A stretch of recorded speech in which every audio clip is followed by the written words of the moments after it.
Hi, my name is Annalisa Manabat, and my thesis focuses on analyzing horror films from 1960 to 1981 in relation to women's liberation.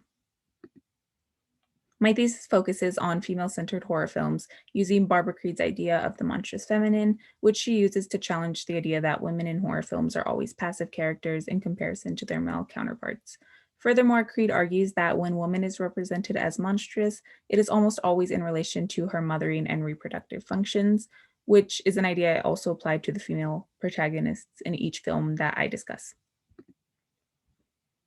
The 7 films that I analyze are Psycho, The Haunting, Carrie, Rosemary's Baby, The Stepford Wives, The Brood, and Possession, which were all released between 1960 and 1982.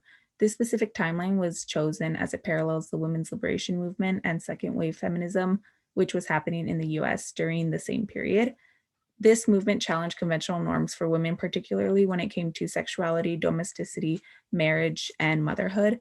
And while the fear of women and the monstrous feminine have existed forever, I analyze how these specific anxieties coming out of a shift in women's expectations may have manifested into visual stories.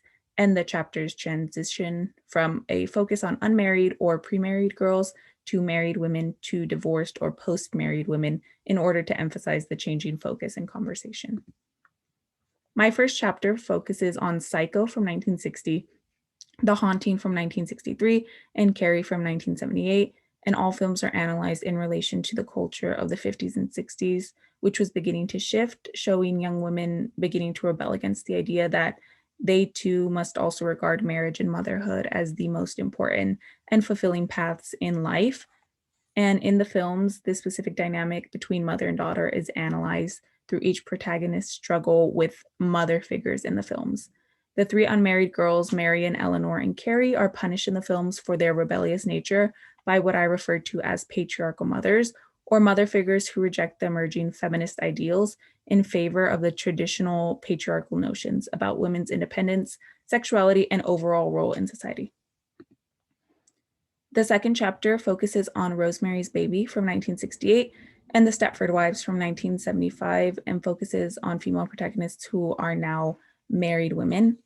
In this chapter, I examine both films in context with the increased support for bodily autonomy and freedom from male violation of bodies within feminist groups. The women's health movement had also taken flight at this time and was focused on providing women with better healthcare and more information about their own bodies. Additionally, the 1970s rise in concerns over domestic violence, rape, and abortion were extremely relevant and are reflected in these films as well.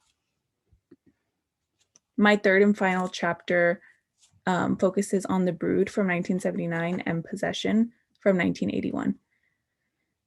This focus has now shifted from married protagonists to divorced or post-married characters. And in the early 80s, many women were getting divorced, and the fear of women destroying the nuclear family is reflected in these films. I incorporate Julia Kristeva's theory of abjection in order to better convey how the mothers in the films are represented in a way that highlights the inherent threat that their bodies pose. And abjection is the human's rejection or disgust towards something that disrupts borders and threatens our perception of ourselves and our identity. While the horror film usually features abjection through images of flesh and blood, Creed notes that the female body is actually in the horror film associated closely with abjection, as it has been historically demonized for its production of menstrual blood, breast milk, and thus its ability to carry and birth a child. Therefore, women's bodies are perceived as potential threats against cleanliness and natural order, and associating the protagonists with these images portray them as beings that allow for chaos and therefore elicit fear in the viewers. This thesis reiterates the ways in which the horror film evokes fear through the presence of the monstrous feminine figure. It examines the idea of the monstrous feminine further by relating her perception to the perception of women during second wave feminism.